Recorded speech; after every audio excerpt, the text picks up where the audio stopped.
Have you ever been to a Gamblers Anonymous meeting? What is Never that like? Gamblers Anonymous, but I know there's a lot of cross-pollination. So I've been to AA where people are also gamblers.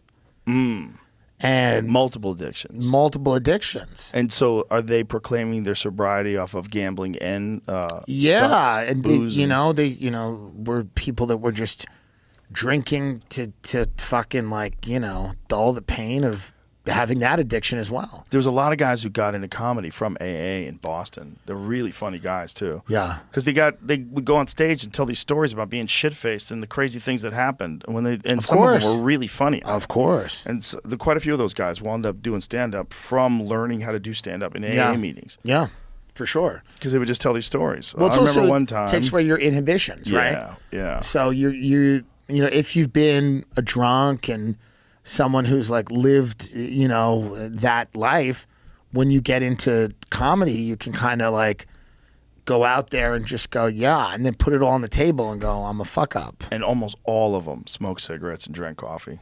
That's a big, day. well, because those are drugs too. Yeah, all day. Those are drugs too. Cigarettes and drinking coffee. Those are sober. drugs too. Yeah. I mean, it's very hard to explain to someone who's not wired that way. Right. How it works to be wired that way. It's very difficult. If someone isn't wired that way at all, and they have no addictive tendencies, and they don't do anything really passionately, and they have lots of different hobbies. I have friends that are very happy, great people. They have lots of different hobbies. None of them take them over. Right. None of them care that much about any one or two of them, They're just not wired that way. Mm-hmm. They go out to dinner, they have 2 glasses of wine. They don't finish the second one. Right. I go, how great? They go, yeah, who cares? I like drinking with food. I like wine with food. They go, they can have 1 cigarette occasionally. They can have, they're just wired a different way. Yeah. Maybe they have more discipline, but also maybe they're just wired a different way because those are the same people who aren't trying to make millions of dollars. They're fine. I'm not saying they should, but then I know people who, they want to make a lot of money. They are addicted to a lot of different things. They switch to go from one addiction to another. It's a problem.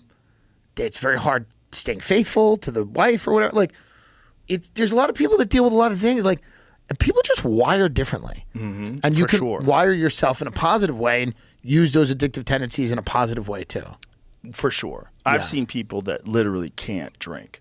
They drink, they have 1 drink, and then all of a sudden they have gerbil eyes, and they're not there anymore. There's a few people that I've met in my life that I've seen them drunk, and they have a couple of drinks, and then something shuts off, and they're not there anymore. Tim's not there. Yeah. Who's this person? Right. Who's this fucking half robot just wandering around? Well, it just became, for me, it was all I'd care about. So if I was drinking, I'd be like, I am drinking.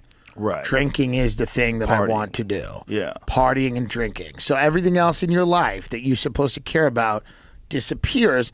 And some of it had to be fun. Some of it, it's a lot of fun. Listen, I don't even regret it. And when people say, you don't regret it? I go, not really, because there's a lot of fun. But what happens is you then look around and all your friends are drunks. So you start to eventually, before you know it or not, every friend of yours is a drunk or has a problem with something. And that's why you all relate to each other, because nobody's calling the other person out on being a mess. Right. And then all your friends that are more successful tend to move away from you. Yeah. And you don't realize this is happening. It's happening, but you eventually, you take your head up and you're so fogged out by everything that you're not, then you look at the landscape of your life and go, oh, all the successful people got out of here. Yeah. And then all the people that are left are fellow addicts. And then you got to cut the cord and move on, not only from your addiction, but in many cases from your social circle. Was that the harder part? That is a very hard part. It's a hard part because you have to cut certain people, places, and things out of your life. You don't really have a choice. And some of them you like. You like the local bar. You like your friends. It's fun. It's comfortable. Going to the bar, being a drunk, being a funny drunk. Yeah. But then going, well, maybe I could be funny in another way and make money at it or whatever. That's a whole But that's did a whole you try to go different to the thing. bar sober? Did you try to hang out there? I never did. If I showed you the bar I hung out, you would go, no, you don't do this sober. No, you don't do it sober because, it's not fun sober. It's fun drunk. And this is my mother used to say, she never drank. And she was like, oh, I used to go to bar sobers. It was fun. And I'm like, right, but you're also a schizophrenic. Like, there's something weirder about the person in the bar sober having a lot of fun.